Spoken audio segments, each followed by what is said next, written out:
at a standpoint. What does a standpoint mean? It's a point from which a person stands and they observe everything. Okay? Like literally it means like if you're going out and they say, well, you know, you're describing something to someone and they might ask you, well, where are you standing? Or what point are you standing at? And you tell them, this is my standpoint. I'm looking out over the highway from such and such a point, right? Well, what happens is that's also a term in sociology, okay? And what happens is that we take some assumptions for granted, okay? And we especially look at it, when we look at situations, we never look at it from the standpoint of the person who's being affected, or from the point of the person who may be at the lower end. You always look at it from the higher perspective. Okay? And one of the things that we're arguing in sociology, and you see this because it's just a variation of a theme. If you're a psychologist, okay, or an anthropologist, or one of these social science type people, what they encourage you to do and what they train you to do is to put yourself in the other person's position to see it from that person's eyes, not from yours.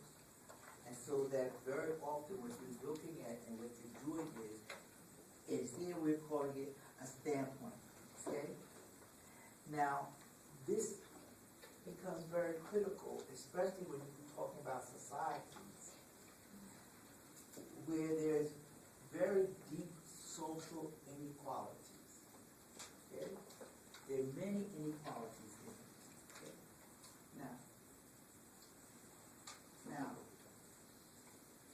notice that when we talk about, even your book points out that even when we look at the Hurricane Katrina, that the people who were there, okay, depending on who you ask, if you ask a black person about the government's response to it, they would say the government's response was lousy. And they would have responded better if we were all white folks instead of black folks. Okay? So 3/4 of them say the government would have did a better job if we were white people. Okay? You ask the white folks, did the government do a good job? They say no. And they say, well, why? They say, well, because they just weren't able. They did not see it in terms of because the people were black. 3/4 of them said that had nothing to do with it. Okay? But if you look at it from the viewpoint of the black people, they said, yes, who died? All the black folks. Who lost 90% of the housing? The black folks. Who was put at the black folks? That's what they saw. Okay? That's what happens in Stanford. Okay? Now what we're going to do is we want to talk about power and inequality. Okay? Now, when we talk about inequality, again, we're talking about the unequal distribution of resources among groups of people. Inequality is the unequal distribution of resources among groups of people. Okay. Now, all societies have some form of inequality. Okay? And again, remember, these are all social constructs. It's not something that's preordained. It's just that the society makes it up and they decide what kind of inequality is existing for them. Okay? It will change depending on the society. Okay? Now, what happens is that we look at the terms that now Weber says that class is stratified, and it is stratified in terms of class, status, and political power. Okay? And so, but when Marx talked about inequality, he saw it basically as work. It was a situation. Remember earlier, he said that work is that class is a situation between the bourgeois and the proletariat. And the bourgeoisie is the people who had all control the resources.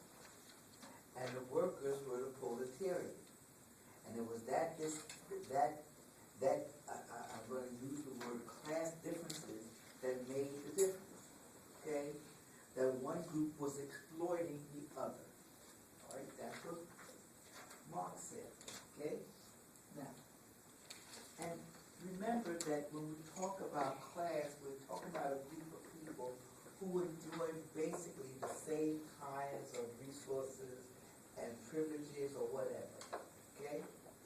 Now, so, and they have a similar lifestyle.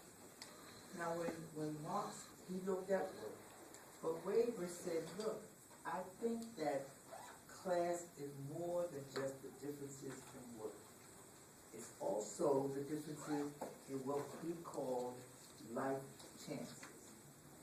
And life chances were the opportunities offered by a person's economic positions. Okay? Now, one of the things he also argued is that one of the things that life chances also get dependent on one's status, okay, or what he called prestige. Now, what was he saying? He was saying basically that if you take anybody's status, you can almost determine what their position is in the social system. Okay? You can determine a person's position in the social system. Now, notice that we know that if a person has a certain position, what do we do? If the person is the street cleaner, what do we do about the street cleaner? We act like they're, I don't want to say, we act like, well, there's no lives. Okay?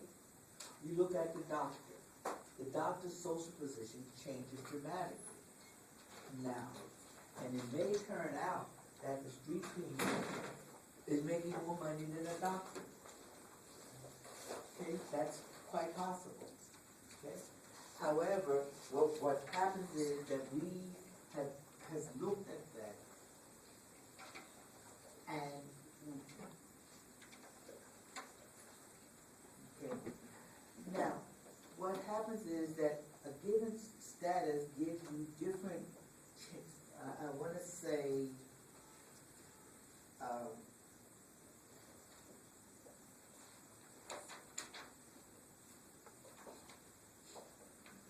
chances in life.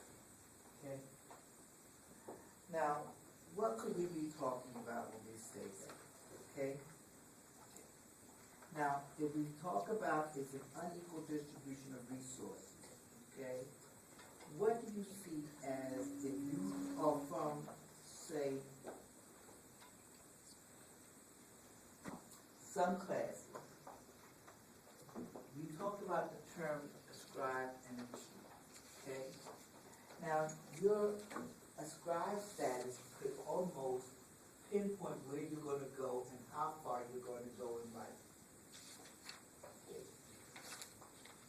Your ascribed status could pinpoint how far you can go in life, especially depending on the country or the culture that you're from.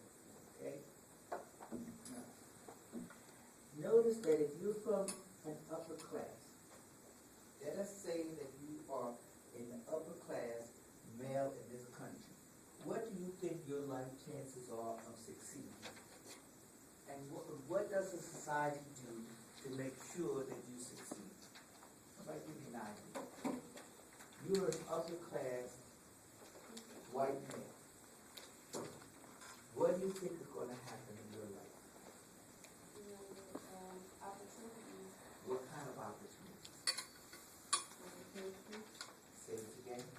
education. And what do you think your education is going to be?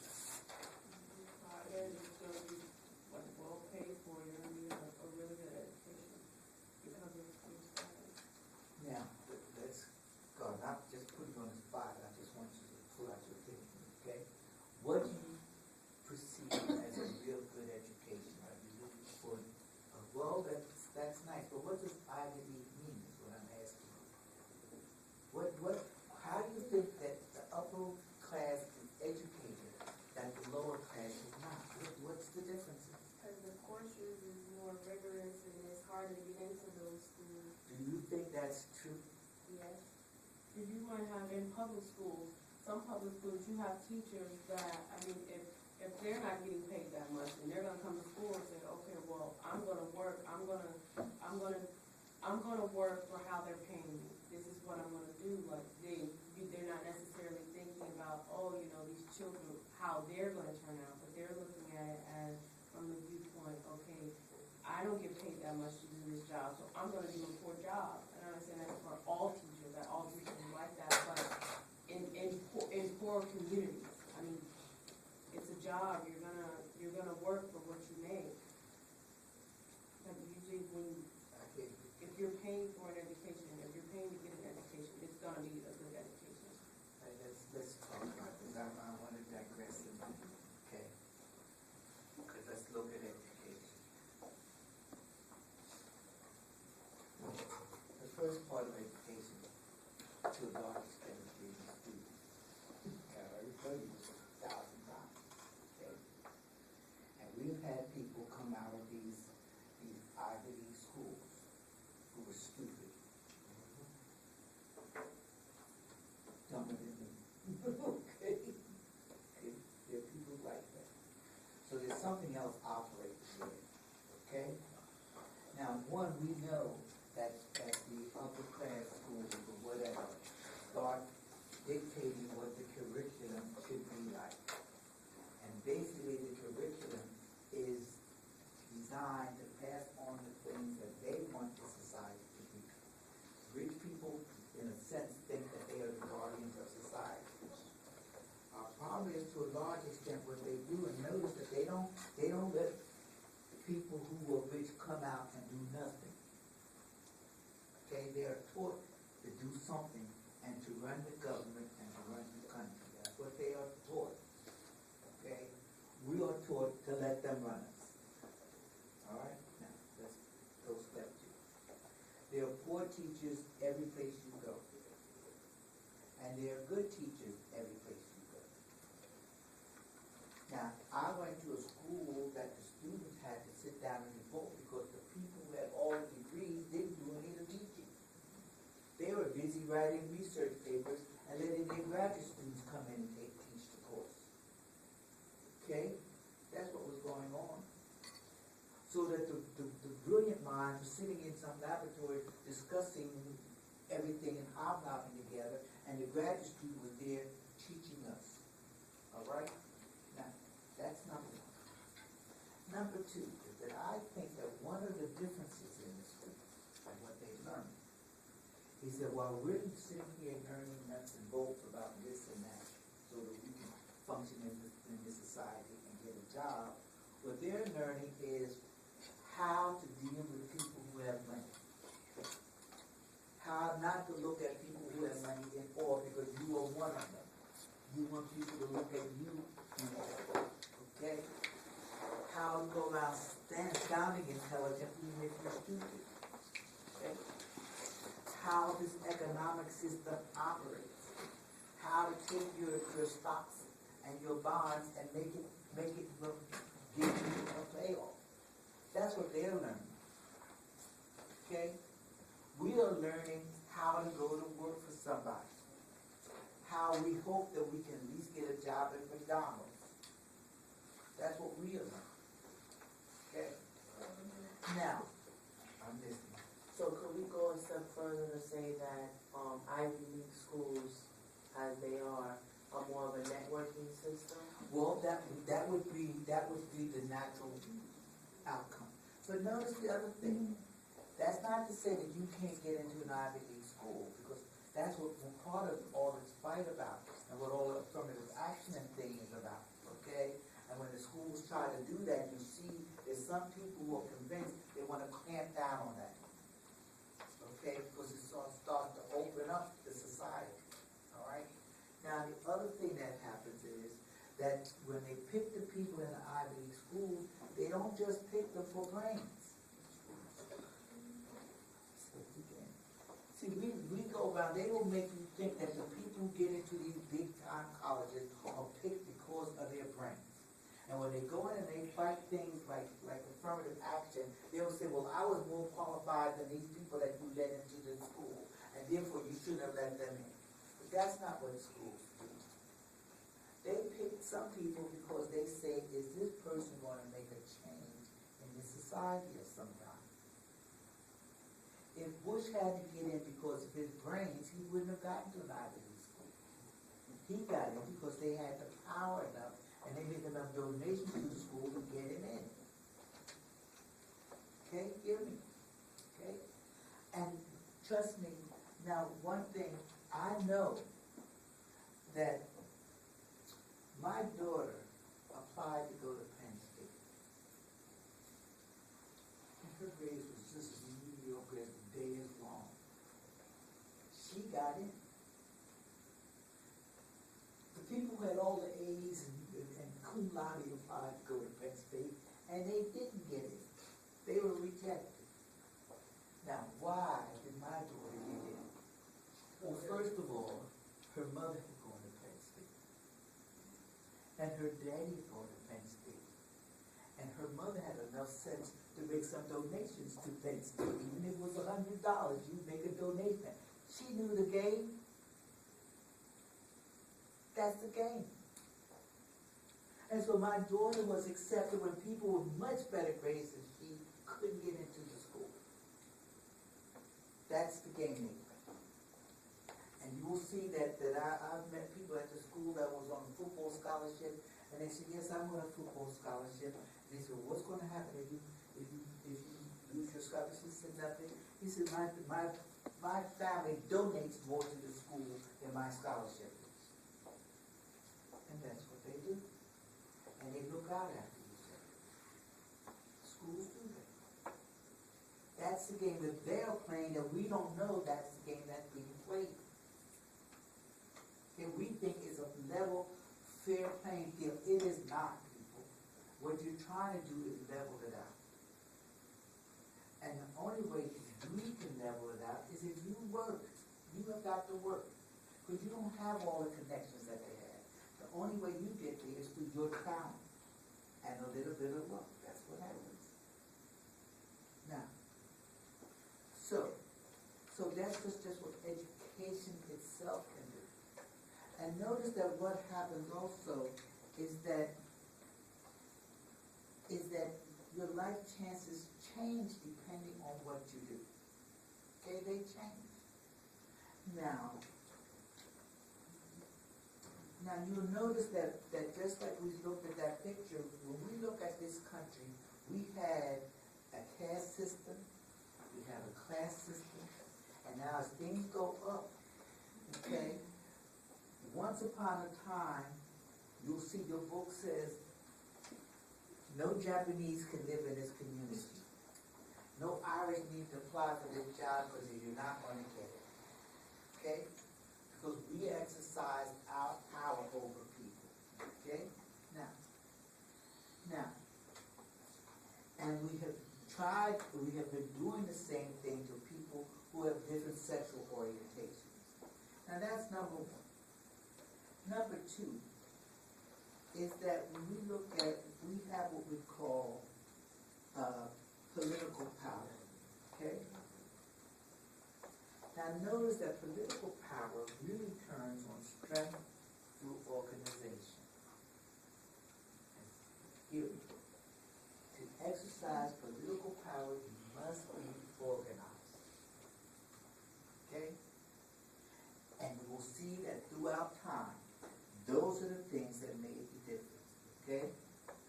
Now, because political power can make what they say a change through collective action. Now, how do we clearly, we've had women talking about women's rights for the past 200 years. We always have women talk about women's rights. At time of slavery, we talked about women's rights. When they made the Constitution, when our founding fathers that we revere so much made the Constitution, when they were writing the Constitution, the question of equality for women came up. The question of equality for African Americans. Okay? Because they decided that wasn't going to be the case. So they were already building in class, and you know they were all from the upper classes. But then this is not like they had discussed it. So women's rights came up then. Women's rights came up during the period of abolition. Okay? Remember that when we passed one of the amendments to the Constitution, I believe it was the 15th Amendment, that gave the rights to the African American male to vote, not the female.